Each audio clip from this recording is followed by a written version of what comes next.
पूरे विश्व में एक हड़कंप मचा हुआ है। एप्स्टीन फाइल्स की वजह से कई जगह इस्तीफे हो रहे हैं। भारत में जो नाम सामने आए हैं, मोदी जी का नाम एप्स्टीन फाइल्स में है, लेकिन जो मोदी जी के आसपास के लोग हैं उनका सैकड़ों बार है। अब हरदीप सिंह पुरी जो कैबिनेट के मिनिस्टर हैं, कल उन्होंने प्रेस वार्ता की। अनिल अंबानी का भी नाम है। हरदीप सिंह पुरी पर हम आज फोकस करते हैं। ये कहते हैं साहब प्रोफेशनल रिश्ते थे। साहब आप थे क्या 2014 में, जरा ये बता दीजिए कि आपके प्रोफेशनल रिश्ते थे एप्स्टीन से? एप्स्टीन किसके इशारे पर, किसके निर्देश पर रीड हॉफमैन जो कि लिंक्डइन के को फाउंडर हैं, उनकी भारत यात्रा प्लान कर रहा था? और आप उस प्लानिंग को कार्यान्वित करने के लिए, व्यवस्थाएं बनाने के लिए आप उसकी मदद कर रहे थे। उनके एप्स्टीन के निर्देश पे हरदीप पुरी चल रहे थे। एप्स्टीन किसके निर्देशों पे चल रहा था हमें नहीं मालूम। क्या हरदीप पुरी एप्स्टीन और मोदी के बीच की कड़ी है? हमें नहीं मालूम, क्योंकि अभी सिर्फ 30 लाख फाइलें आई हैं सामने। 30 लाख अभी आनी बाकी हैं। हो सकता है उसमें वो जवाब मिल जाए। लेकिन रीड हॉफमैन की भारत यात्रा, भारत में उनके कार्यक्रम, उनमें से एक कार्यक्रम में नरेंद्र मोदी जी भी उपस्थित थे।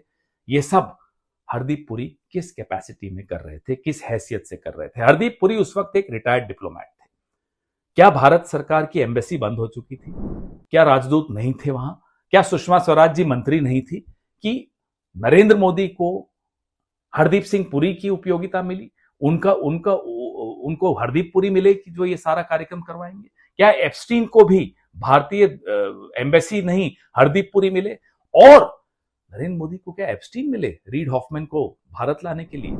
हमें यह नहीं समझ में आ रहा कि एम्बेसी होते हुए, इतना अमला होते हुए, एक विदेश मंत्री होते हुए, विदेश मंत्रालय होते हुए, एप्स्टीन और हरदीप पुरी, यह लोग रीड हॉफमैन की विजिट प्लान कर रहे हैं, फाइनलाइज कर रहे हैं, क्रियान्वित कर रहे हैं। ये क्या हो रहा है?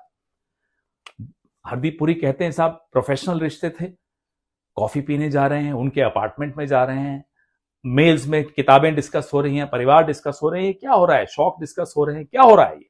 Hardeep Puri ji, what happens in New York does not stay in New York. You will have to resign.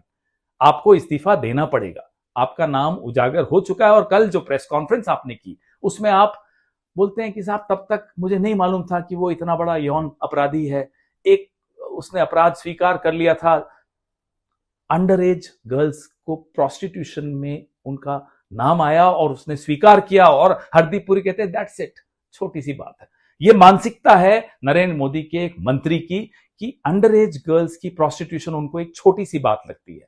फिर भी उस व्यक्ति से वो दोस्ती रखते हैं, फिर भी उस व्यक्ति से वो प्रोफेशनल रिश्ते भी रखते हैं, पर्सनल रिश्ते भी रखते हैं। और उस व्यक्ति को पूरा हमने एक जिम्मा दे रखा है कि वो तय करेंगे भारत में रीड हॉफमैन के क्या प्रोग्राम्स होंगे। ये रिश्ता कुछ और है हरदीप पुरी जी। हमें नहीं मालूम मोदी जी का एप्स्टीन से क्या रिश्ता है। वो 30 लाख फाइलों की हम इंतजार करेंगे, लेकिन जो सर्कमस्टेंशियल एविडेंस है वो सबके सामने है कि ट्रेड डील दबाव में हुई, कि ऑपरेशन सिंदूर का सीज फायर दबाव में हुआ, नरेंद्र मोदी दबाव में है। किसके दबाव में है हमें नहीं मालूम।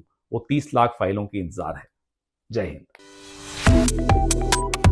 Subscribe to One India and never miss an update. Download the One India app now.